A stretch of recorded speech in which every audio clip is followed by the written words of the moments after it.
தமிழன் என்றொரு இனமுண்டு, தனியே அவருக்கு ஒரு குணமுண்டு என்று திசைகள் தோறும் முழங்கிக் கொண்டிருக்கூடிய வஞ்சிக்கப்பட்ட தமிழர்களின் வரமாய் வந்தவன், தமிழர்களின் ஒற்ற நம்பிக்கை அண்ணன் சீமான் இப்பொழுது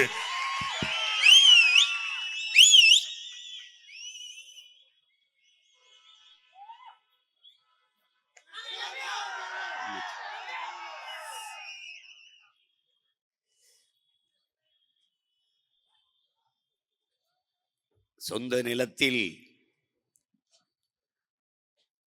அகதியாகும் தமிழர்கள் நாம் தமிழர் கட்சியினுடைய சுற்றுச்சூழல் பாசறை நடத்துகிற உணர்வு எழுச்சி மிக்க இந்த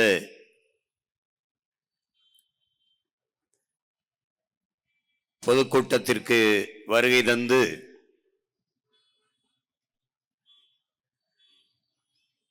அமர்ந்திருக்கிற எங்களின் உயிரோடும் உணர்வோடும் கலந்து வாழ்கிற என் உயிர் சொந்தங்கள் அனைவருக்கும் என்னுடைய அன்பும் வணக்கமும்.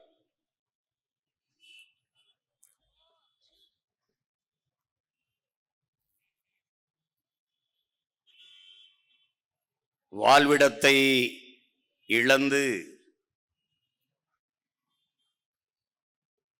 அகதியாவது எவ்வளவு பெரிய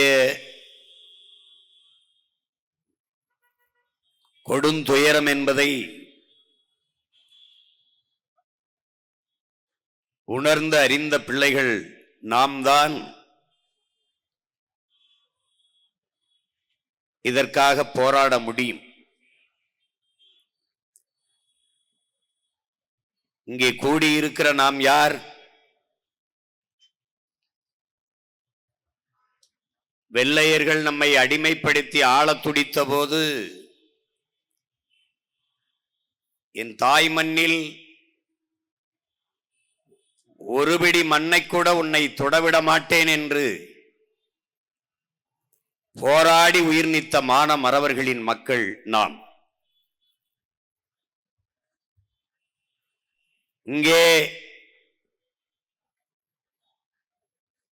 உயிரை இழக்கலாம்,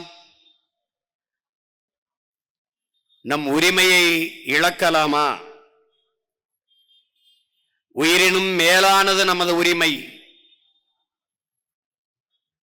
அடிமை வாழ்வினும் உரிமை சாவு மேலானது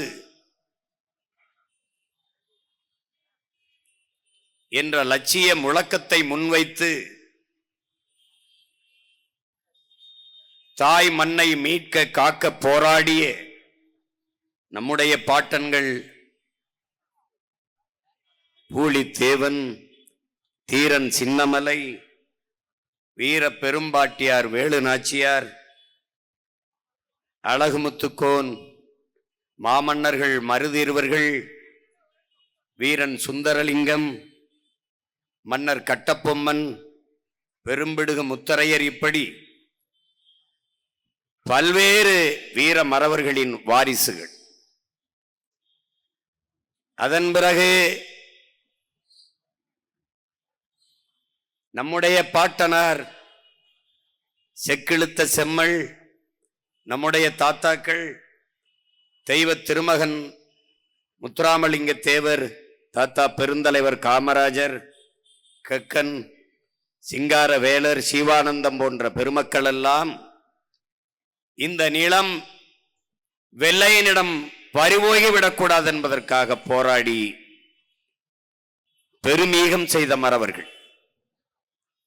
அவர்களுடைய பிள்ளைகள், வழி வழியே வந்த அவர்களின் வாரிசுகள், அவர்களின் இரத்த சொந்தங்கள் இன்று அதே தாய் நிலம் ஆட்சி அதிகாரத்தில் இருக்கிற கொள்ளையர்களிடத்திலே என் தாய் நிலம் போய்விடக்கூடாது என்பதற்காக போராடி கொண்டிருக்கிறோம். வெள்ளையனை எதிர்த்து போரிட்டது, போராடியது போர் என்றால், இன்றைய ஆட்சியாளர்கள் அதிகாரத்தில் இருக்கிற கொள்ளையர்களை எதிர்த்து நாம் போராடுவதும் போர்தான் என்பதை என்னரும் தமிழ் தம்பிதங்கைகள் புரிந்து கொள்ள வேண்டும். இங்கே தெற்காசிய முழுமைக்கும் பரவி வாழ்ந்த ஒரு இனத்தின் பிள்ளைகள், இந்திய துணைக்கண்ட முழுமைக்கும் பரவி வாழ்ந்த தமிழ் பேரினத்தின் மக்கள், தமிழ்நாடு என்கிற சிறிய நிலப்பரப்பிற்குள் காலடியில் குறுகி அடங்கி இந்த நிலத்தையும் கண்முன்னே பறிகொடுத்துக் கொண்டிருக்கிற பரிதாப நிலைக்கு தள்ளப்பட்டிருக்கிறோம். இதற்கு காரணம் வேறு யாரும் அல்ல. எந்த அதிகாரம் நம் அன்னை நிலத்தை நம்மிடத்தில் இருந்து பறித்து முதலாளிகளுக்கு கையளிக்கிறார்களோ அவர்களுக்கே தொடர்ச்சியாக வாக்களித்து அதிகாரத்தை கொடுத்த நாம் தான் பெரும் குற்றவாளிகள். இங்கே பேசிய என் தம்பி தங்கைகள் எல்லாம் தெளிவாக எடுத்து விளக்கினார்கள். அரை மணி நேரத்திற்கு குறையாத காணொளி ஆவணப்படம் வேறு உங்களுக்கு திரையிட்டு காட்டப்பட்டது. எப்படி ஒவ்வொரு இடத்திலும் இவ்வளவுதான் பிரச்சனை என்று கருதி விடாதீர்கள், நேரமில்லை சொல்வதற்கு. நம்முடைய கவி பேரரசு வைரமுத்து அவர்கள் சொத்தை பிரிவதல்ல சோகம், சொந்தங்களை பிரிவதும் அல்ல சோகம், தான் பிறந்த மண்ணை பிரிவதுதான் உலகத்தில் மிகப்பெரிய சோகம் என்று பதிவு செய்கிறார்.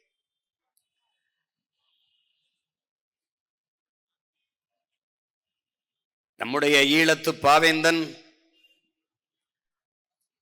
அண்ணன் ரத்தினதுரை அவர்கள், புதுவை ரத்தினதுரை அவர்கள், என் அன்பான மக்களே, உங்கள் தாய் நிலத்தை நீங்கள் பேரன்பு கொண்டு காதலியுங்கள். உங்களை பெற்ற தாயோ உங்களை 10 மாதம்தான் சுமக்கிறாள். ஆனால் இந்த பூமி தாயோ உங்கள் வாழ்நாளின் கடைசி நொடி வரை சுமக்கிறாள்.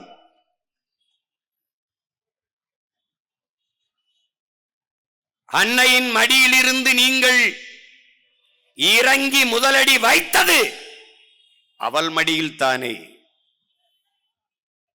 இறந்த பிறகு புதைந்தோ எரிந்தோ சாம்பலாவதும் அவள் நெஞ்சில் தானே. ஆகையினாலே என் அன்பான மக்களே, நீங்கள் உங்கள் தாய் நிலத்தை பேரன்பு கொண்டு நேசியுங்கள். ஏனென்றால் நிலத்தை இழந்தால் பலத்தை இழப்பீர்கள், பலத்தை இழந்தால் இனத்தை இழப்பீர்கள். ஆதலினால் என் அன்பான மக்களே, நீங்கள் உங்கள் தாய் நிலத்தை பேரன்பு கொண்டு காதலியுங்கள்.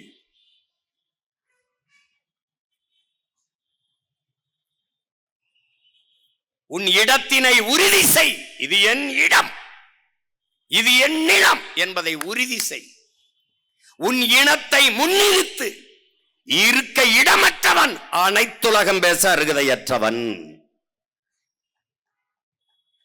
நீ நிற்கவே இடமில்லை, நீ நிற்பதே உன் இடமில்லை என்றால் நீ அகதி, நீ நாடோடி.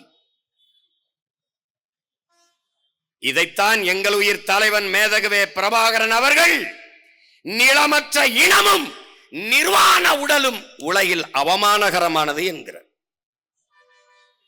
அப்படி தாய் நிலத்திலேயே வாழ்விடத்தை இழந்து அகதியாக்கப்பட்டுக் கொண்டிருக்கிறோம். இதை என்னினும் இளைய என்னுயிர் தங்கைகள் தம்பிகள் புரிந்து கொள்ள வேண்டும்.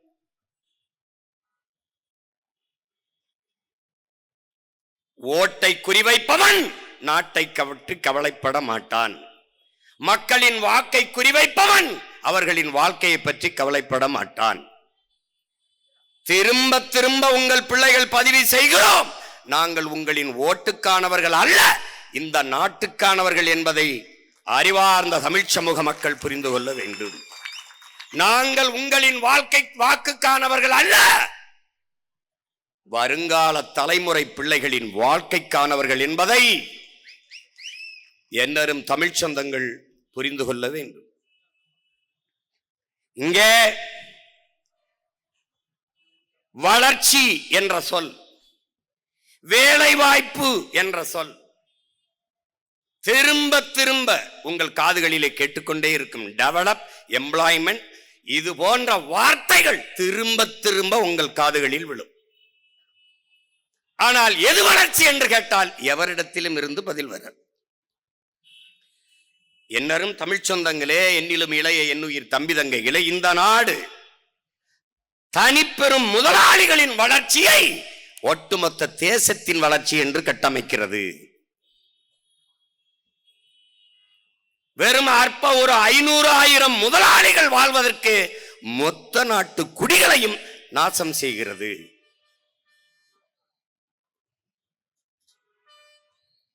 இங்கே வளர்ச்சி வளர்ச்சி இதை நுட்பமாக கவனிக்கணும். வளர்ச்சியை நோக்கி ஒரு நாடு போகிறது அப்படின்றால், ஒரு நாட்டின் குடிகளுக்கு அறிவை வளர்க்கும் கல்வி சரியாக சமமாக தரமாக தன் நாட்டின் குடிகளுக்கு அந்த அரசு கொடுக்கிறது. ஏழைக்கொன்று பணக்காரனுக்கொன்று உயர்ந்தவனுக்கொன்று தாழ்ந்தவனுக்கொன்று இல்லாது எல்லோருக்கும் சரியான சமமான கல்வியை ஒரு அரசு கொடுக்கிறது அல்லது கொடுக்க முயற்சிக்கிறது என்றால் அது வளர்ச்சியை நோக்கிய பயணம். உயிர்காக்கும் மருத்துவம் அது மகத்தான சேவை, என் மக்களுக்கு தேவை என்ற நோக்கிலே ஏழைக்கொன்று பணக்காரனுக்கொன்று என்று இல்லாது இந்த நாட்டின் முதல் குடிமகன், இந்த நாட்டின் பிரதம அமைச்சருக்கு என்ன மருத்துவமோ அது கடைகோடி மனிதனுக்கும் கிடைக்கும் என்ற நிலையை உருவாக்குவது அது வளர்ச்சி. ஒரு நாட்டின் குடிகளுக்கு தவிச்ச வாய்க்கு தண்ணி தர முடியாது, தரமான குடிநீரை தர இயலாத அரசு அரசா தரிசா என்பதை அறிவார்ந்த என் தம்பி தங்கைகள் கேள்வி எழுப்பி பார்க்க வேண்டும். தண்ணீரை கொடுக்க முடியாது தனியார் முதலாளி. அப்பலோ, கின்லே, அக்கோஃபனா அந்த முதலாளி தான் கொடுப்பான். மருத்துவம் தனியார் முதலாளி தான் கொடுப்பான். போக்குவரத்து தனியார் முதலாளி தான் நடத்துவான். கல்வி தனியார் முதலாளி தான் நடத்துவான். தரமா அவனால் தான் கொடுக்க முடியும். கடைசியாக என்ன நடந்தது? குப்பையை கூட தனியார் முதலாளி தான் சரியாக அள்ளுவார். அறிவார்ந்த என் தம்பி தங்கைகளே, ஒரு கிலோ குப்பையை அல்ல 12 ரூபாய். ஒரு கிலோ குப்பை அள்ளுறதுக்கு 12 ரூபா அவன் எழுதி வச்சிருக்கிறது. இந்த அரசு நடத்துற கழிவறை இருக்குல்ல, இந்த கழிவறை கழுவ 3 ரூபா செலவழிச்சா நல்லா கழுவிடலாம், பளிச்சுன்னு கழுவிடலாம். 350 ரூபா ஒரு கக்குச கழுவ. இவங்க அந்த கக்குசிலே பூட்டி வச்சு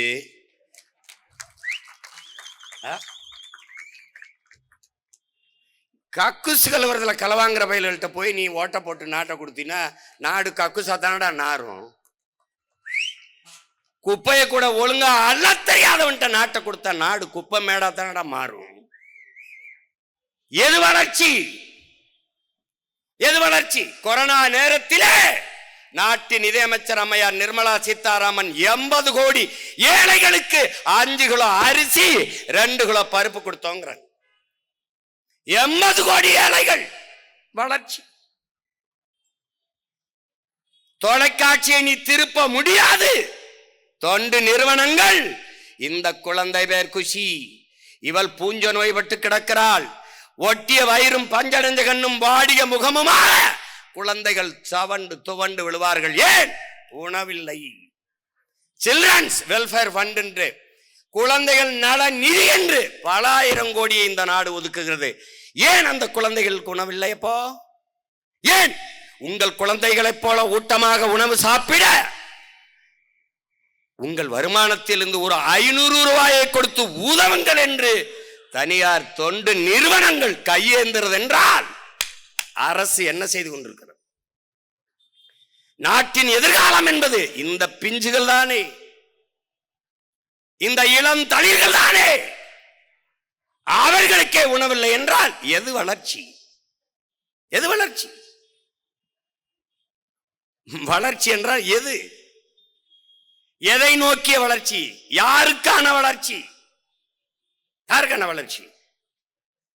உலகத்திலே மிகப்பெரிய பணக்காரர் அதானி இருக்கிற நாட்டில்தான் 28 விழுக்காட்டு மக்கள் இரவு உணவில்லாமல் தூங்கச் செல்கிறார்கள். உடன் பிறந்தாரே, இது வளர்ச்சி. பசியோடு என் நாட்டு குடிகள் படுக்க செல்ல மாட்டார்கள். பசியோடு என் தேசத்தின் பிள்ளைகள், பச்சிளங்குழந்தைகள் படுக்க செல்ல மாட்டார்கள் என்ற உறுதியை இந்த ஆட்சியாளர்கள் தர முடியுமா? தந்து இருக்கார்களா? பிறகு எது வளர்ச்சி? எது வளர்ச்சி? விரைந்து செல்ல சாலை 4 வழி 8 வழி, அதிலே பயணிக்க 1.5 கோடி 2 கோடி 80 லட்சம் 90 லட்சத்திற்கு மகிழ் உந்துகள் கார், மலையை நொறுக்கி மாளிகை, மலையை கற்களாக்கி சாலை ரோடு, விரைந்து செல்ல விரைந்து செல்ல. சாலையிலே போகும்போது பளபளக்கும் கண்ணாடிகளிலே உயர்ந்த மாளிகைகள், அந்த கட்டடத்திற்கு பின்னே போனால் இடிந்த குடிசை, பலாயிரக்கணக்கான பாவப்பட்ட மக்கள் பட்டினியும் பசியுமாக, ஒட்டிய வயிறும் கிழிஞ்ச துணியும் பஞ்சரஞ்ச தலையுமாக பல கோடிக்கணக்கான மக்கள். எது வளர்ச்சி? எது வளர்ச்சி? 8 வழிச்சாலை போடும்போது இவர்கள் சொன்ன காரணம் என்ன? விரைந்து சேலத்திலிருந்து சென்னைக்கு, சீக்கிரம் சென்னைக்கு போயிடலாம். சீக்கிரம் சென்னைக்கு போய் சினிமா பாப்பா, சீரியல் பாப்பா, வேற என்ன புடுங்குவ? என்ன புடுங்குவ? சீக்கிரம் சீக்கிரம். எங்கடா போறிய? சீக்கிரம் எங்க போற? பெட்ரோல் செலவு குறையும், சீக்கிரம் போயிடலாம். கார்ல போறவனை பற்றியே கவலைப்படுகிற என் நாடு, கார்ல போறவனுக்கு சோறும் நீரும் கொடுக்கிற உழவர் குடியை பற்றி ஏன் கவலைப்படவில்லை? அதான் கேள்வி. எது வளர்ச்சி?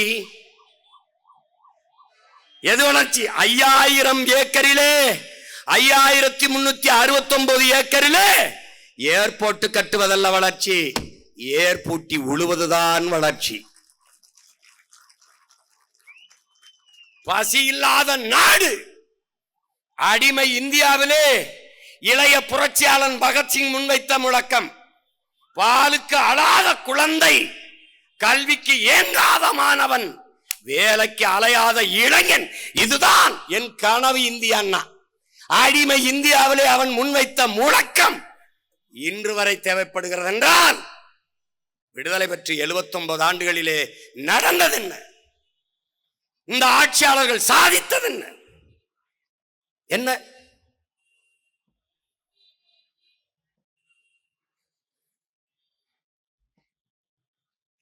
திரும்ப திரும்ப உங்கள் உடன் பிறந்தன் கற்பிக்கிறேன்.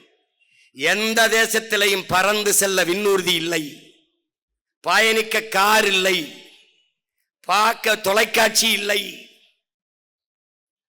பயன்படுத்த அலைபேசி இல்லை, செல்போன் இல்லை என்று எந்த நாட்டிலும் புரட்சி வந்தது இல்லை.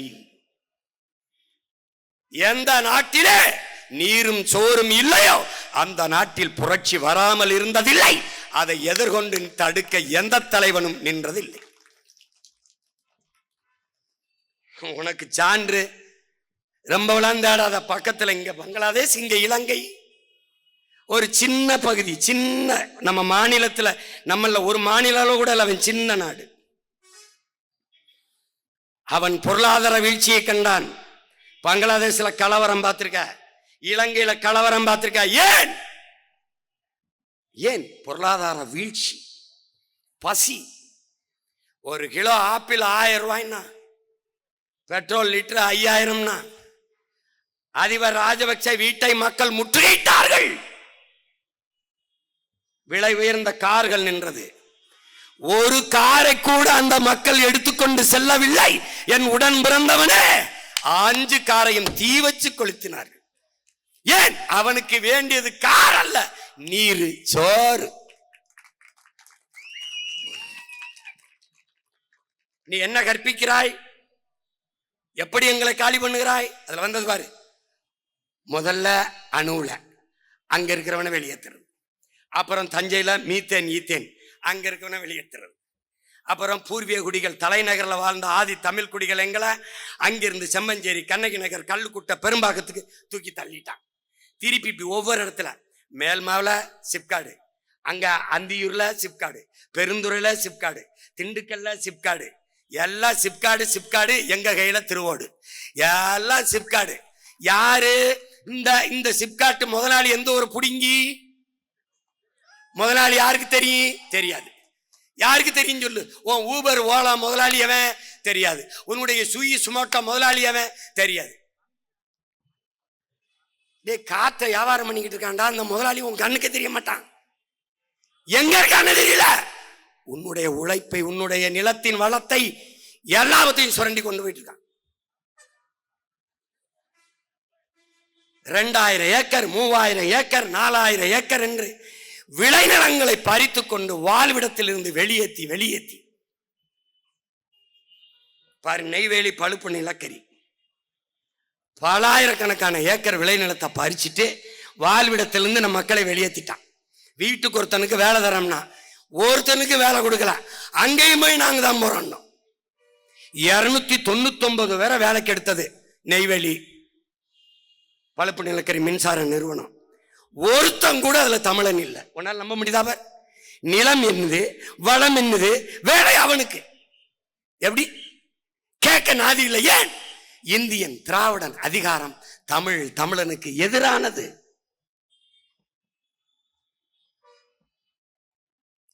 எந்த இடத்துல ஒன்று வச்சிருக்கான்? கடலூர்ல சிப்காட் இருக்கு, சைமா இருக்கு. அந்த தொழிற்சாலையில வளர்ந்தது என்ன சொல்லு? அங்க என்ன செஞ்சிருக்கணும்? 16 கிலோமீட்டர்ல நம்முடைய பாட்டன் அரசேந்திர சோழன் கட்டிய வீரநாராயண ஏரி இருக்கு. அதை தூர்வார துப்புள்ளாத இவர்கள் சைமா கொண்டு வரேன், சிப்காடு கொண்டு வரேன். ஏற்கனவே ஸ்பெஷல் எக்கனாமிக் சொன்னு சிறப்பு பொருளாதார மண்டலம் என்ற பேர்ல பலாயிரம் ஏக்கரை பறிச்சு முதலாளிகளுக்கு கொடுத்தான். ஒரே ஒரு கேள்வி கேட்கிறேன், ஒரு கேள்வி அண்ணன் கேட்கிறேன். இப்போ பரந்தூர்ல 5000 ஏக்கர்ல ஏர்போர்ட் கட்டிடுறான். திருப்பி விளைநிலம் பத்தல, அந்த ஏர்போர்ட்டை தூத்துட்டு விளைநிலமா ஆக்க முடியுமா? இதுக்கு மட்டும் பதிச்சு வாய்ப்பே கிடையாது. போரின் பேரழிவுக்கு பிறகு கூட மக்களை மறுகுடியேற்றம் செஞ்சிட முடியும். ஆனால் நெய்வேலியிலே பழுப்பு நிலக்கரி மின்சாரம் எடுத்த இடத்திலே, மீத்தேன் ஈத்தன் எடுத்த இடத்திலே, அணு உலை ஸ்டெர்லைட் வச்ச இடத்திலே என் மக்களை மறுகுடியேற்றம் செய்ய முடியாது. அப்ப சொந்த நிலத்திலேயே நான் நிலத்தை இழந்து அகதியாக்கப்படுறேன். வாழ்விடத்தை இழந்து ஏதிலியாக அகதியாக வெளியேற்றப்படுறேன். நிலமற்ற கூலியாக்கப்படுறேன். இவன் வளர்ச்சினே சொல்லுவான். என்ன வளர்ச்சி? இப்படி கேட்போம். சிப்காடு தொழிற்சாலை வந்துருதியா? சிப்காடு தொழிற்சாலை மேல்மாவில கட்டிட்டான். 2500 ஏக்கர் 3000 ஏக்கர் எடுத்து கட்டிட்டான்.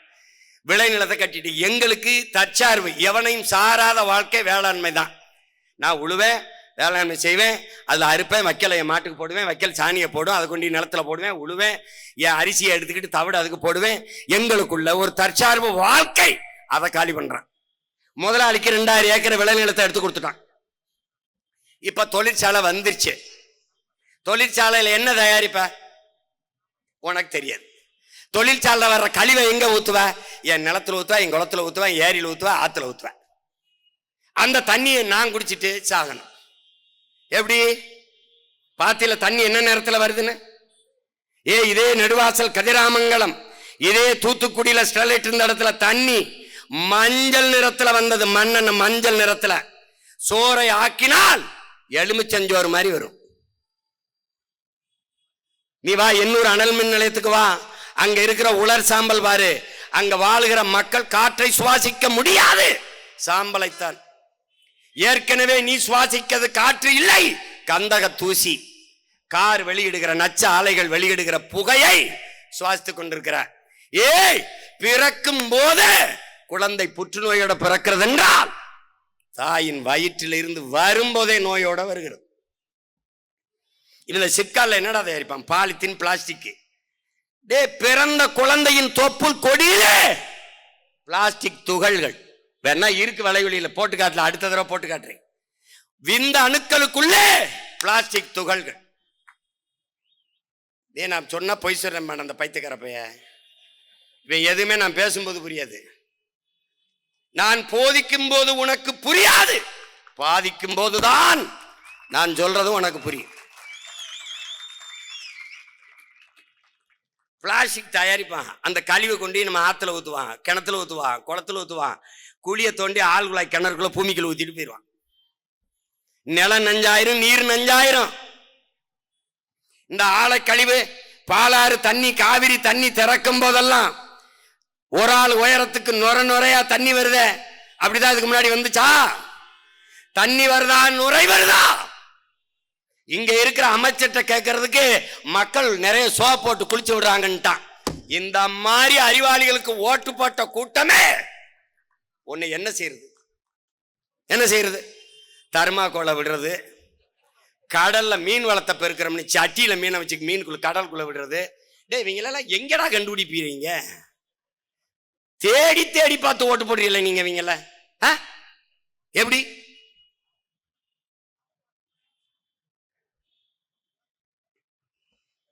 இந்த சிப்காடு தொழிற்சாலைகள்ல வர்ற கழிவை இப்ப கர்நாடகால இருந்து, ஆந்திரால இருந்து இந்த பாலாற்று தண்ணியை திறக்கும் போது என்ன பண்றான்னா, அந்த ஆலைகள் இருக்கிற கழிவை தேக்கி வச்சுக்கிறான்.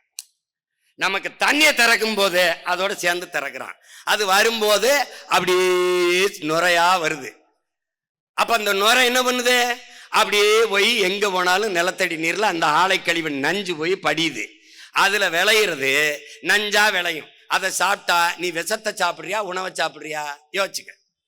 இந்த கரையில ஓடுற நதியில இரு கரையிலையும் மானு, மயில், கொக்கு, குருவி, யானை, காட்டெருமை, சிங்கம், புலி, கரடி, காக்கை, கொக்கு எல்லாம் அந்த நீரை தான் குடிக்குது. அப்புறம் அந்த நீர் பூமிக்குள்ள போகுது. அதை தான் நீ ஆழ்குழாய் கிணறு போட்டு அல்லது கிணறு வெட்டி குடிக்கிற. இப்ப தண்ணி குடிக்கிறியா, விஷத்தை குடிக்கிறியா? இப்ப இந்த ஆலை தண்ணி எங்க ஊத்துவான்? அங்கதான் ஊத்துவான். போய் பாரா, நொய்யலார என்ன பாடுபடுத்தி வச்சிருக்கான்னு போறா. போய் பாடுறா, வைகையை போய் பாரா. வாடா என் ஊருக்கு, வைகைக்கு வாடா, என்னோட வந்து பாரா. ஒண்ணும் கிடையாது, உனக்கு ஒண்ணுமே கிடையாது.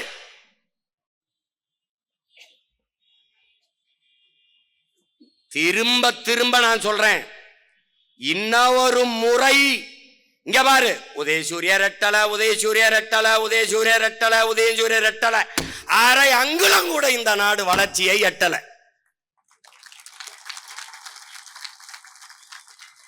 எல்லாம் புரிஞ்சுக்க தம்பி. அங்க மதுரையில் எல்லா ஊர்லயும் டிஃபன் பாக்ஸ் கொடுக்குறான். நான் டிஎம்கே டிஃபன் பாக்ஸ். என் தம்பி ஒருத்த கேட்டான், டிஃபன் இங்க இருக்கு, பாக்ஸ், டிஃபன் பாக்ஸ், டிஃபன் எங்க இருக்கு? எங்க விவசாயிக்கிட்டு இருக்கு. டிஃபன் எங்க இருக்கு? எங்க விவசாயிக்கிட்டு இருக்கு. தம்பி, நீ ஏர்போர்ட் கட்டி பறப்பா தம்பி, கொஞ்சம் போவா தம்பி. அந்த பறக்கும் போது, பறந்து போகும்போது வயிற்றுல பசிக்கும் தம்பி. தம்பி, அதுக்கு சோறு பூமியில இருந்தான் போகணும் தம்பி. எப்படி தம்பி? புரிஞ்சுக்கிருச்சா? நான் சொல்றது உனக்கு வேடிக்கையா இருக்கு. டேய், சந்திர மண்டலத்துக்கு சந்திராயனை அனுப்புகிறோம், சந்திர மண்டலத்துக்கு சந்திராயனை அனுப்புங்க ஐயா. சயின்டிஸ்ட் ஐயா, உங்களுக்கு சாப்பாடு எங்க சம்சாரி தான் ஐயா அனுப்பணும்யா. விண்வெளிக்கு விண்கலத்தை ஏறினார்கள். ஸ்ரீஹரி கோட்டாவில் இருந்து விண்ணை நோக்கி விரைந்து பாய்ந்தது விண்கலம். விஞ்ஞானிக்கு சோறு எங்க அப்பா விவசாயி தான் மூத்தணும் ராஜா. சாப்ட்வேர் இண்டஸ்ட்ரியில நம்பினவெல்லாம், மறுபடியும் சொல்றேன், சாப்ட்வேர் இண்டஸ்ட்ரியில வேலைனாலும் சாப்பிட்டு போய் தான் வேலை செய்யணும். இப்ப என் தம்பி அருள் சொல்றான்ல, ஏஐ வந்துருச்சு, நீ அதுக்கும் போயிடும். வேலைக்கு என்ன பண்ணுவ? இந்த வர்றா, இந்த மகன்கிட்ட தான் வரணும் வேலைக்கு, வழியே கிடையாது நீ. அப்ப இந்த தொழிற்சாலையை வச்சு என்ன பண்ணுவ? இந்த தொழிற்சாலை கட்டளைனா வளர்ச்சிக்கு என்ன பண்ணுவ? வேலை வாய்ப்புக்கு என்ன பண்ணுவ? என்கிட்ட கேள். அப்படி கேள். இந்த பார், இப்போ சிப்காடு தொழிற்சாலை, சாம்சங் தொழிற்சாலை, ஹொண்டாய் தொழிற்சாலை, நோக்கியா தொழிற்சாலை, என்ன கிடைக்குது? வேலை. வேலைக்கு என்ன கிடைக்குது? சம்பளம். சம்பளத்தை வச்சு என்ன செய்வ? நல்லா 3 வேலை நல்லா சாப்பிடுவேன். சாப்பாடு எங்க இருந்து வரும்? இந்த கேள்விக்கு யார்கிட்ட பதில் இருக்கு? தம்பி, பணத்தை சேமிப்ப, லட்சமா கோடி கோடியா சேமிப்ப, வங்கியில போட்டு வைப்ப, வங்கி வட்டி தரும், சாப்பிட ரொட்டி தராது. விளங்கிருச்சா? அப்பதுல இருந்து என்ன நீ புரிஞ்சுக்கணும், எந்த தொழிற்சாலையும் அரிசி பருப்பை உற்பத்தி செய்யாது, வெள்ளைப்பூண்டு வெங்காயத்தை விளைய வைக்காது, அதை நிலத்தில் இருந்துதான் விளைய வைக்கணும். இந்த அடிப்படை ஆய்வு உனக்கு இருக்கு. இப்ப இந்த முதலாளி எல்லாம் இங்க எதுக்கு வந்து தொழிற்சாலை தொடங்கணும்? தமிழ்நாட்டு இளைஞர்கள் பாவம், தமிழ்நாட்டை வளர்த்து எடுக்கணும். படிச்சுட்டு நிறைய பல்லாயிரக்கணக்கில் வேலை வெட்டி இல்லாம இளைஞர்கள் இருக்காங்க. அவங்களுக்கு வேலை வாய்ப்பை கொடுத்து அவர்கள் வாழ்க்கை தரத்தை உயர்த்தும்னு வேளாங்கண்ணி மாதாண்ட வேண்டிக்கிட்டானா, இல்ல மாரியாத்தாட்ட வேண்டிக்கிட்டானா, இல்ல யாருக்கிட்ட? முதலாளி முதலீடு செய்வது லாப தேவைக்குத்தான், மக்கள் சேவைக்கு இல்லை என்பதை அறிவார்ந்த என் தம்பி தங்கள் புரிஞ்சுக்கணும். இப்ப இந்த அதிகாரம் யாருது? ஐயா எடப்பாடி இது, ஐயா ஸ்டாலின் இது, ஐயா மோடி இது, ஐயா மன்மோகன் சிங் இது, யாருது? முதலாளிகளின் அதிகாரம் ஆபத்தானது. அதிலும் அந்த முதலாளிகளுக்கான தரகர்களின் அதிகாரம் மிக ஆபத்தானது. இப்ப நம்ம ஆளுக அவனே முதலாளியாவும் இருக்கான், தரகராவும் இருக்கான். இந்த 2 பேர்கிட்ட இந்த அதிகாரம் இருக்கு பாரு, பேராபத்தானது.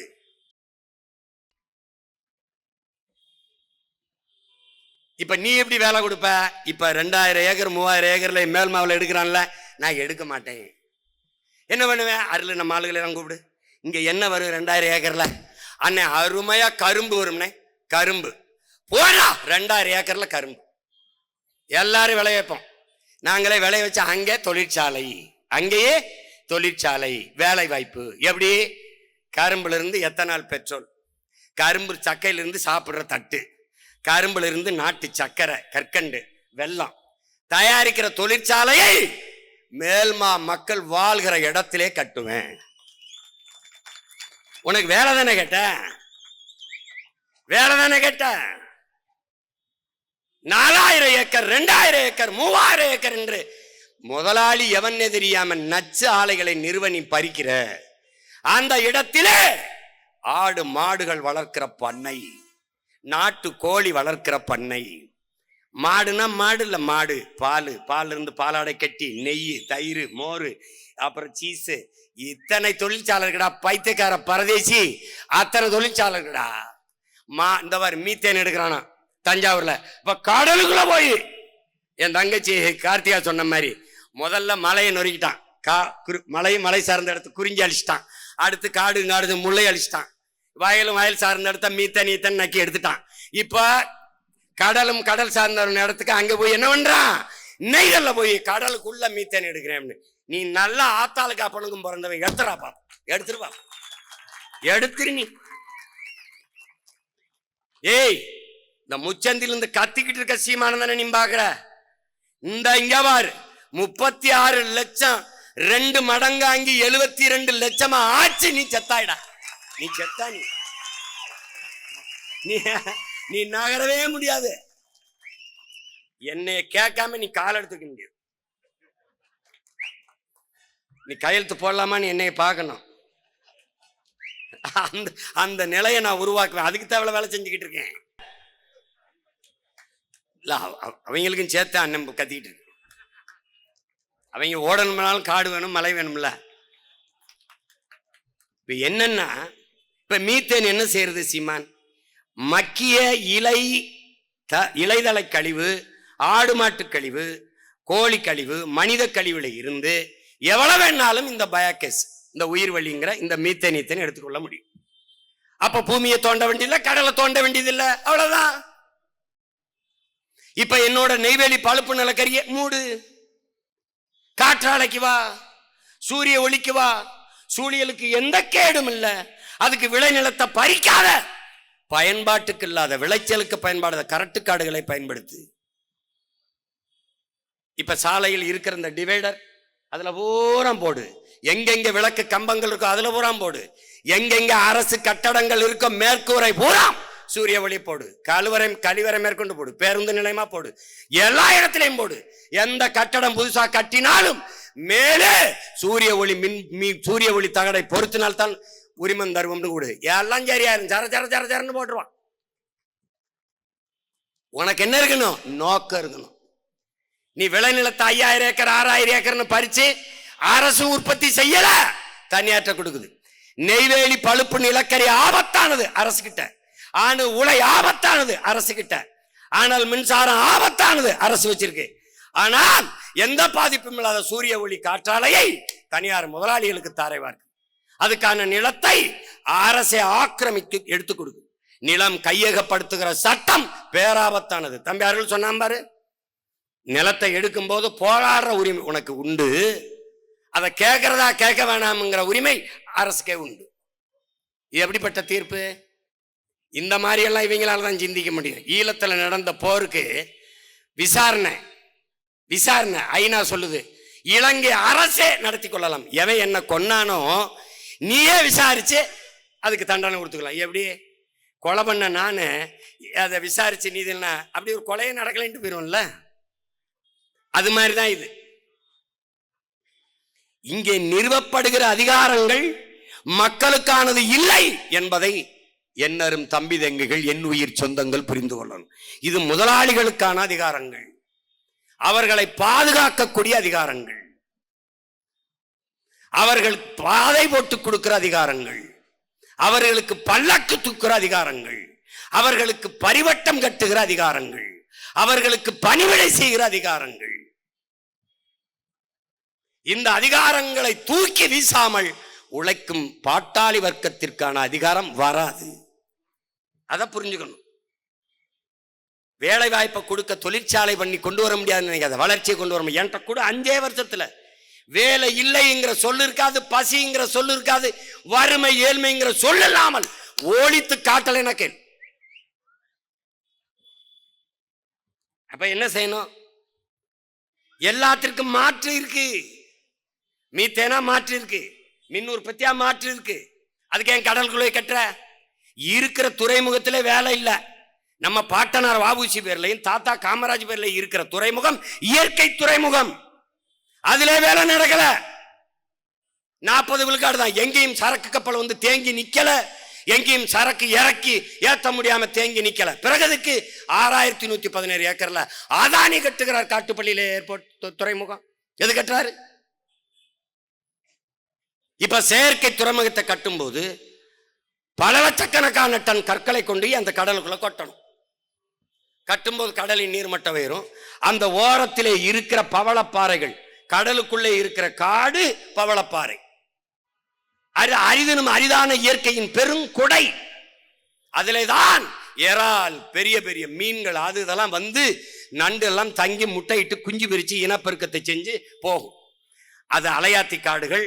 இந்த பவளப்பாறைகளைத்தான் அது பயன்படுத்திக் கொள்ளும் இனப்பெருக்கத்துக்கு. அந்த பவளப்பாறை மேலே இவன் பல லட்சக்கணக்கான டன் கற்களை எங்கிருந்து எடுப்பான்? நம் பூமி தாயின் மாற அறுப்பா. ஏற்கனவே அறுத்துக்கிட்டு இருக்கான், எம் சாண்டு நிலவை கூட்டிக்கிட்டு இருக்கான். பல லட்சக்கணக்கான டன் மலைகளை அறுத்து கொண்டே கொட்டுவான். யாருக்கான லாபம்?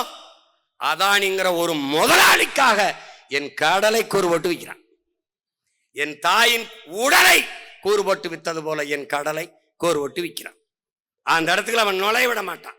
தனியார் முதலாளிக்கு கப்பல் துறைமுகத்தை கொடுத்து விட்டால் அரசு பேர்ல, அரசு இயக்கி கொண்டிருக்கிற தாத்தா வ.உ. காமராஜ் பேர்லையும் நம் பாட்டன் வ.உ.சி. பேர்லையும் இருக்கிற அரசு துறைமுகங்கள் செயல் இழக்கணும். அங்கே இழப்பு வரணும், அதானிக்கு லாபம் வரணும் என்றால் இந்த 2 துறைமுகத்தை மூடணும். 6 மாசம் கழிச்சு என்ன பண்ணுவான்? அது சரியா இல்லைன்னு மூடுவான். இப்ப இந்த அரசு போக்குவரத்திற்குள்ள பரிந்துகளை எல்லாம் தனியாருக்கு தாரைவா இருக்கிறான், தொடர் வண்டிய தாரைவா இருக்கிறான், விண்ணூர்திய பூரா தாரை வார்த்து கொடுத்துட்டான். அதை போல நம்முடைய இயற்கை துறைமுகத்தை 2ஐயும் மூடிடுவான். அது தொடர்ச்சியா நீங்க கவனிச்சுக்கிட்டே வா. ஒவ்வொரு இடத்துலயும் நம்ம நுட்பமா வெளியேற்றுவான். ஆனால் என்ன சொல்லுவான்? வேலை வாய்ப்பு, வளர்ச்சி, இளைஞர்களுக்கு வேலை வாய்ப்பு, வளர்ச்சி. கிழிச்சா 12,800 பேரு 14,000 பேர் வேலைக்கு ஆசிரியர் தேர்வுக்கு எழுதிட்டு பணி நியமனத்துக்காக காத்திருக்கான். எங்க கொடுத்த? 12,800 பேர் பகுதி நேர ஆசிரியரா வீதியில் நிக்கிறான். எங்க கொடுத்த? எங்க கொடுத்த? பலாயிரக்கணக்கில் குப்பை எழுகிற தூய்மை பொறி பணியாளர்கள் வீதியில் நின்று போறாங்க. எங்க கொடுத்த? கொரோனா நேரத்தில் உயிரை கூட பொருட்படுத்தாம அந்த செவிலியருக்கு அரசு பணி நிரந்தரம் என்று சொன்ன. எங்க கொடுத்த? எங்க கொடுத்த? ஏமாற்று. வேலை வாய்ப்பு, வேலை வாய்ப்பு யாரு கொடுப்ப? யாரு கொடுப்ப? இந்த முதலாளி யாரு? மேல் மாவுல சிப்காட் தொழிற்சாலை ஆரம்பிக்க போற முதலாளி யாரு? அந்தியூர்ல பெருந்துறையில ஆரம்பிக்க போற முதலாளி யாரு? இப்போ சென்னை மீனம்பாக்கம் விண்ணூர்தி நிலையத்தில் இப்ப நம்ம கேட்போம், கோயம்பேடுல ஒரு பேருந்து நிலையம் இருக்குல்ல, இருந்தது. எந்த பேருந்துல வந்த பயணியாவது இங்க நெருக்கடிகள் அதிகம், எங்களுக்கு வசதி இல்லை, இதை விட பெரிய பேருந்து நிலையம் வேண்டும் என்று எவனாவது ஒருவன் வீதியில் இறங்கி போறானா? இல்லை. பிறகு எதற்கு 410 கோடியை செலவழிச்சு அந்த கிளாம்பாக்கத்துல போய் கட்டினேன்? இங்க பாரு, சென்னையில் மதுரையில இருந்து எங்க ஊர்ல இருந்து ராமேஸ்வரம் சிவகங்கை மதுரையில இருந்து சென்னைக்கு வர 1500 ரூபாய். இந்த கிளாம்பாக்கத்துல இருந்து சென்னைக்குள்ள வர கிளாம்பாக்கத்துக்கு வர 1500 ரூபாய், இந்த கிளாம்பாக்கத்துல இருந்து சென்னைக்குள்ள போக 1500 ரூபாய். எப்படிப்பட்ட வளர்ச்சி பாத்தியா? இது யாரு கேட்டது? அந்த கோயம்பேட்டுல இருந்த பேருந்து நிலையமே போதும், அது தேவை. அங்க பேருந்து நிலையம் கட்டினது தேவை. அது இருக்கும் போதே 410 கோடியை செலவழிச்சு அதிமுக தொடங்குச்சு, அடிக்கல் நாட்டுச்சு, ஐயா ஸ்டாலின் கட்டி முடிச்சு, அவங்க அப்பா வேற வச்சு, அது 100ஆண்டு விழா அப்படின்னு வச்சு அவர் சிலையை வச்சு மேல பார்த்தா உதயசூரியன் சின்னத்தை போட்டு, யாரு அவன் பரம்பரை சொத்தை வச்சுட்டு கட்டின பேருந்து நிலையம்ல, அவங்க சின்னத்தை வச்சு மக்கள் காசுல சின்னத்தை போட்டான். நீ என்னத்தை பார்த்த? என்னத்தை பார்த்த சொல்லு. புலம்புவா பொங்கல் வரும்போது ரொம்ப கஷ்டமா இருக்கு, நாங்க இங்க இருந்து ஊருக்கு போக முடியல, ராத்திரி எல்லாம் இருக்கோம்னு.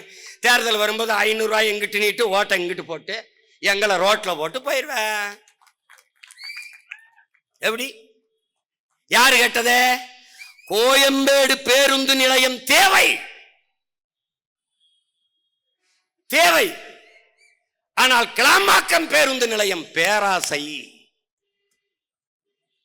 மீனம்பாக்கம் விண்ணூர்தி நிலையம் என்பது தேவை, எசென்சியல், தேவை, அவசியம்.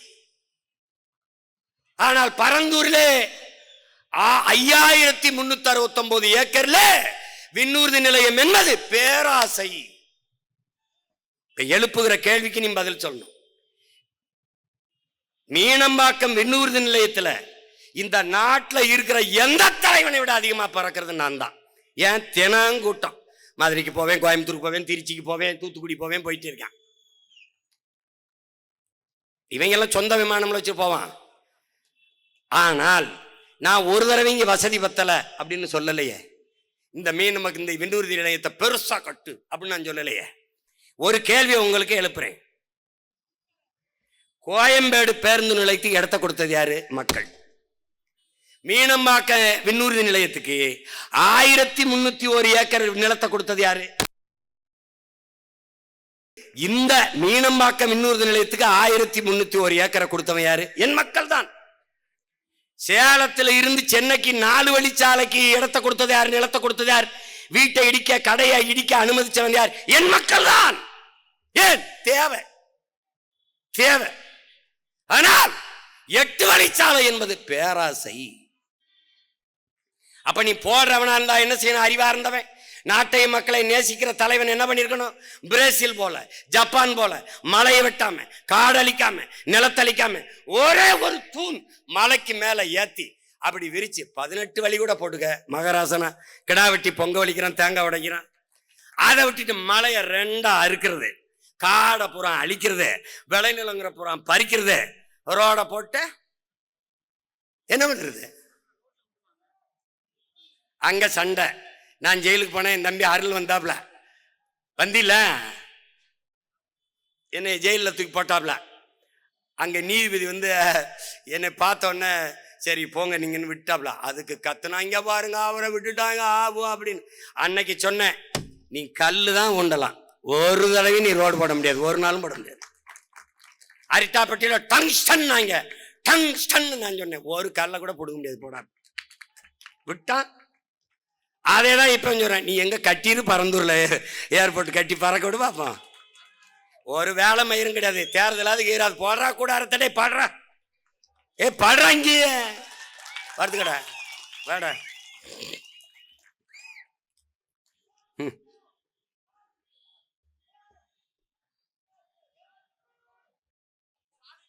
ஸ்டாலின் அவர் பாவம். ஆமாமா, ஒருத்தன் டீ விற்கிறான், ஒருத்தன் சாராயம் விற்கிறான். இவங்களை சமாளிக்க பெரும்பாடா இருக்குங்க. என்ன அப்ப நீங்க நுட்பமா கவனிங்க. இங்க பாருங்க, இப்படிதான் உங்களுக்கு சொல்லணும். இதுல எல்லாம் விளைநிலங்கள்லாம் எவ்வளவு பறிபோதுன்னு சொல்லிட்டான் பாருங்க. 1301 ஏக்கர்ல விண்ணூர்தி நிலையம் மீனம்பாக்கம் இருக்கு. அதுல 2,24,00,000 பேர் ஏறி இறங்கி பயணிக்கிறான் ஒரு ஆண்டுக்கு. அதுல 428 விண்ணூர்தி பறக்குது, ஒரு நாளைக்கு பறந்து போகுது இறங்கி. இதுல எந்த இடையூறும் இல்லை. இப்ப என் தம்பிக்குமான்னு சொன்ன மாதிரி அங்கேயே இடம் இருக்கு, விரிவாக்கம் இருக்கு. இப்போ சர்வதேசத்துக்கு பறந்து போறதுக்கு அங்கேயும் விரிவாக்கம் இருக்கு. திருச்சியில இருக்கு, தூத்துக்குடியே பண்ணியாச்சு, கோயம்புத்தூரை பண்ணியாச்சு. எல்லாம் அதான் கொஞ்சம் கொஞ்சம் விரிவாக்கம் பண்ணாலே போதும். இங்க 5000 ஏக்கரை பறிக்க வேண்டியதில்லை. அப்படியே நீ தனியா பன்னாட்டுக்கு பறக்கணும்னா நீ சொல்லியிருக்கிய 1972 ஏக்கர் அரசுக்கு சொந்தம்னு அதுல கட்டி பற. இங்க வர மீனம்பாக்கத்துக்கு வர எனக்கு 1 மணி நேரம் என் வீட்டுல இருந்து. அங்கிருந்து பரந்தூருக்கு வர 3 மணி நேரம். சென்னையில இருந்து டெல்லிக்கே பறந்து போயிடலாம். நான் என் வீட்டுல இருந்து இங்க வர 3 மணி நேரம் இருக்கேன். இப்ப நான் என்ன பண்ணணும், மீனம்பாக்கத்துக்கு வந்து அங்க ஒரு பிளைட்டை பிடிச்சி பரந்தூர்ல இறங்கி இங்க இருந்து போகணும். கூட யாரை கூட்டி போகணும்? இந்த திராவிட மாடல் 2.0, இந்த டெவலப் பாய்ஸ். வாங்கடா, டே பெட்டியை தூக்குங்கடா, டேய் தண்ணிங்கடா, வாங்கடா கூடன்னு கூட்டி. அங்க நியூயார்க்ல லாகுவார்டியாங்கிறதுல 680 ஏக்கர்ல தான் ஏர்போர்ட். 680 ஏக்கர்ல. நல்லா கவனிங்க, சென்னையில் இருக்கிற விண்ணூர்தி நிலையத்தில இருந்து இது பாதிதான், 680 ஏக்கர். 3,35,00,000 பேர் பயணிச்சு போய் இறங்குறான். 967 விண்ணூர்தி பறந்து இறங்கி போகுது. அவன் எந்த நெருக்கடியும் அவன் சொல்லல, ஏன்னா அவனுக்கு நிலத்தின் அருமை தெரியும். ஒவ்வொரு நாடும் பன்னாட்டு விண்ணூர்தி நிலையங்கள் மிக குறைந்த அளவிலே இருக்கு. வாஷிங்டன்ல ரீகன் நேஷனல் விண்ணூர்தி நிலையம்னு இருக்கு. அதுல 861 ஏக்கர்ல தான் அந்த விண்ணூர்தி நிலையம் இருக்கு. 861 ஏக்கர்ல. அதுல 2,63,00,000 பேர் ஏறி போய் இறங்குறான். அதுல 812 விமானங்கள் விண்ணூர்திகள் இறங்கி ஏறி பறந்துருது, ஒரு இடையூறும் இல்லை. ஜப்பான்ல புகோகால அங்க இருக்கிற விண்ணூர்தி நிலையத்துல 877 ஏக்கர்ல தான் அந்த விண்ணூர்தி நிலையம் இருக்கு. அங்க 2,68,00,000 பேர் பயணிக்கிறான், எந்த இடையூறு இல்ல. 500 விண்ணூர்தி வானூர்தி ஏறி இறங்கி பறந்துருது, ஒரு ஒண்ணும் கிடையாதுங்க. ஆனால் இவன் 1301 ஏக்கர்ல வச்சுக்கிட்டு 428 விண்ணூர்தி ஏறி இறக்குறது. இதுல இப்ப விண்ணூர்தி நிலையம் பரந்தூர்ல கட்டட்டும், 20,000 கோடி முதலீடுங்கிறாங்க. 26ல 26ல முடிப்பா, 26ல தொடங்கி 28ல முடிப்பேன்னு இருக்காங்க. சரி கட்டட்டும். ஆனால் பறக்க போற வானூர்தி யாருது? இப்ப சென்னை மீனம்பாக்கத்துல பறக்கிறது இண்டிகோங்கிற ஒரு தனியார் முதலாளியோட. ஒரு தடவை நான் தூத்துக்குடிக்கோ மதுரைக்கோ கோவைக்கோ பறக்க 24,000 கட்டணம் வசூலிக்கிறார். அவர் 9:50க்கு வண்டினா அவர் 11 மணிக்கு எடுத்தா அவர் சொன்னதான் எஜமான் எடுக்கிறதா நேரம், அவர் விதிக்கிறதான் கட்டணம். திடீர்னு 26,000 இரு வழக்கு தானே, கேஸ் தான் வர மாட்டேங்குது, கேஸாவது வரட்டும். பேச வந்ததை பேசாம நீங்க முன்னாடி பேசணுங்க, சுருக்கமா பேசிட்டு இறங்கி இருக்கணுமா இல்லையா? இவாடி பேசுங்க, படம் போட்டு காட்டுங்கடான்னா அவன் ரொம்ப நேரம் போடுறான், பாதி அந்த அவன் காட்டு மறைக்க மாட்டேன். இதெல்லாம் இல்லை, பேசிட்டு தான் வருவான். வழக்கு போட்டால் என் தம்பி மனோஜ் மேலே போடுவான், அந்த அவன் மேலே போடுவான், அண்ணன் மேலே போடுவான். சேர்ந்தாப்புல போகமுடா, என்னடா இருப்பா, இன்னும் செய்தி இருக்கு. அதனால இப்ப என்னன்னா, இதனால ஒரு ஆனார், நாங்க சுருக்கமா சொல்லுகிறது ஆனார், ஏர்போர்ட் கட்டுறதை கைவிட்டுருங்க ஆனார். எந்த என் நிலத்தின் வளத்தை பறிக்கிற நச்சு திட்டங்களை, விளைநிலங்களை பறிக்கிற திட்டங்களை இந்த அரசுகள் கைவிடணும். நிலத்தின் அருமை தெரிந்த பிள்ளைகள், தாய் நிலத்தை இழந்து ஏதிலிகளான இனத்தின் மக்கள், சொந்த நிலத்தை இழந்தால் என்ன ஆகும் என்பதை அறிந்த இனத்தின் பிள்ளைகள், ஒருபோதும் இதை அனுமதிக்க மாட்டோம். வளர்ச்சி என்பது எது வளர்ச்சி? ஏற்கனவே இருக்கிற விண்ணூர்தி நிலையத்தில் என்ன பிரச்சனைன்னு சொல்லுங்க. இப்போ அவங்க சொல்றது 100 கோடி, இப்ப 2 கோடிய 24 லட்சம் பேர் பறக்கிறத ஒரு 2050 மாதிரி வர்ற போது 100 கோடி மக்கள் பறந்து போய் வரணும்னா இந்த நாட்டில் இருக்கிற மொத்த பேரையும் வேற எங்கேயோ ஒன்று இறக்கி விட்டலான்னு முடிவு பண்ணிட்டான்னு. இங்க வச்சு எதுவும் வேலை கொடுக்கறதா இல்ல. அதனால நீ என்னைய 26ல ஆரம்பிப்பேன்னு இருக்கான். 26ல என்னை ஜெயிக்க வச்சுட்டீன்னா அது கடை முடிஞ்சிடும். நீ நிம்மதியா படுத்து தூங்கலாம்.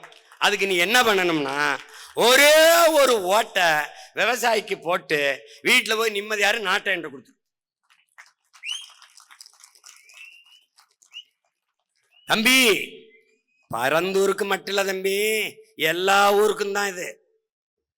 அண்ணன் விவசாயத்துல பிரச்சனை என்ன, அண்ணன் மீன் பிடிக்க போல என்ன பிரச்சனை என்ன, அண்ணன் வாத்தியாருக்கு வேலை இல்லைன்னா, எதா இருந்தாலும் ஒரே தீர்வு தான். மக்களின் பிரச்சனையை அரசு கையில் எடுக்காத போது அதிகாரத்தை அரசை மக்கள் கையில் எடுப்பதை தவிர வழி இல்லை. அதை புரிஞ்சுக்கிட்டு வேலை செய்யணும். இந்த இப்ப நேரம் இல்லை, இந்த மறுபடி மலைகளின் மாநாடு இருக்கு. அப்புறம் 14ஆம் தேதி கோயம்புத்தூர்ல இருக்கு, கோயம்புத்தூர்ல இருக்கு, அங்க கூட்டம் இருக்கு. அப்புறம் கடலம்மா மாநாடு இருக்கு, தண்ணீர் மாநாடு இருக்கு, டிஎன்பிசி மாணவர்கள் எழுதினவனுக்கு போராட்டம் இருக்கு. தினம் வேலை தான், தினம் வேலை தான். வண்டியிலே தலையணை எல்லாம் வச்சுக்கிட்டோம், அங்கே அடுப்பு கிடுப்பு வச்சுக்கிட்டோம், அங்கே ரொட்டியை கிட்டியே சுட்டு தின்னுக்கிட்டு போறதுல இங்கே என்னப்பா பிரச்சனை, சத்தண்டி இருப்பாட்டுப்பா போடுப்பா அப்படின்னு போராடிட்டு இருக்கோம். அது மாதிரி இப்ப என்னரும் சொந்தங்களே, கொஞ்சம் கொஞ்சமா நம்ம விளை நிலங்களை வாழ்விடங்களை இழந்து இழந்து தாய் நிலத்திலே அகதியாக்கப்பட்டு கொண்டிருக்கிறோம் என்கிற புரிதல் உங்களுக்கு வரணும். இந்த மண்ணிலே காஞ்சிபுரத்திலே என்னுடைய 26 சட்டமன்ற தேர்தலிலே என்னுடைய அன்பு தங்கை, பெருமைக்குரிய மகள், நம்முடைய தாத்தா முத்தமிழ் காவலர் கியாபே விஸ்வநாதம் அவர்கள் தமிழுக்கும் தமிழருக்கும் அதன் உரிமைக்கும் இறுதி மூச்சு வரை உழைத்த பேரறிஞர் பெருந்தகை. தமிழ் தேன் சொட்டு மொழியடா, தமிழ் தேன் சொட்டு மொழியடா, படித்தேன், உழைத்தேன், கொடுத்தேன், ரசித்தேன், பார்த்தேன், சிரித்தேன் என்று பேசிக்கொண்டே இருக்கிறார். அப்படி தேன் தேன் தேன் தேன் என்று தேன் சொட்டும் மொழியடா என் தமிழ் என்று மொழிந்த நம்முடைய முதுபெரும் அறிஞன் முத்தமிழ் காவலர் தாத்தா கியாபே விஸ்வநாதன் அவருடைய அன்பு பேத்தி என் தங்கை வெற்றி செல்வி அவர்களை இந்த களத்தில், இந்த நிலத்தில் வேட்பாளராக உங்கள் மகன் நிறுத்துகிறேன். என் அன்பு சொந்தங்களே, என் தங்கை வெற்றி செல்வியை வெற்றி செல்வியாக ஆக்கி சட்டசபைக்குள் நுழைய வையுங்கள். உங்கள் பிரச்சனையை உங்கள் மகன் பேச வேண்டியதில்லை, உங்கள் மகள் என் தங்கை பேசுவாள். அவளுடைய வெற்றி என்பது தமிழ் பேரினத்தின் வெற்றி. நம் தாத்தா கியாபே விஸ்வநாதருக்கு தமிழ் தன்மானமிக்க தமிழ் மக்கள் செலுத்துகிற வெற்றி, அவர்களுக்கு காணிக்கையாக்குற வெற்றி என்பதை கவனத்தில் வையுங்கள். நாம் நிலத்தை இழந்தால் பலத்தை இழப்போம் என்பதை கவனத்தில் வைத்துக்கொண்டு, இது ஒரு சின்ன ஒரு தொடக்கம்தான். தேர்தல் களம் இருக்கிறது, தினம் பல்வேறு மேடைகள் இருக்கிறது. ஒவ்வொரு நாளும் இந்த கருத்தை எடுத்து எடுத்து வைத்து நாம் இதை வலிமை மிக்க ஒரு சிக்கலாக, பெரிய பிரச்சனையாக கொண்டு போய் அதிகாரத்தின் கவனத்துக்கு கொண்டு செல்வோம். அப்படி இல்லை என்றால் டங்ஸ்டன் தொழிற்சாலையை கைவிட்டது போல பரந்தூர் நிலையத்தை கைவிடும் வரை உங்கள் மகன் களத்திலே நிற்பேன் என்கிற உறுதியை தருகிறேன். நம் இலக்கு ஒன்றுதான், இனத்தின் விடுதலை. இனம் ஒன்றாவோம், இலக்கை வென்றாவோம். தமிழ்தாய் வாழ்க, தலைவர் பிரபாகரன் வாழ்க. உங்களுடைய 26 சட்டமன்ற தேர்தலின் வேட்பாளர், வெற்றி வேட்பாளர் என் அன்பு தங்கை வெற்றி செல்வி. நம்முடைய சின்னம் விவசாயி. நன்றி, வணக்கம். நாம் தமிழர்.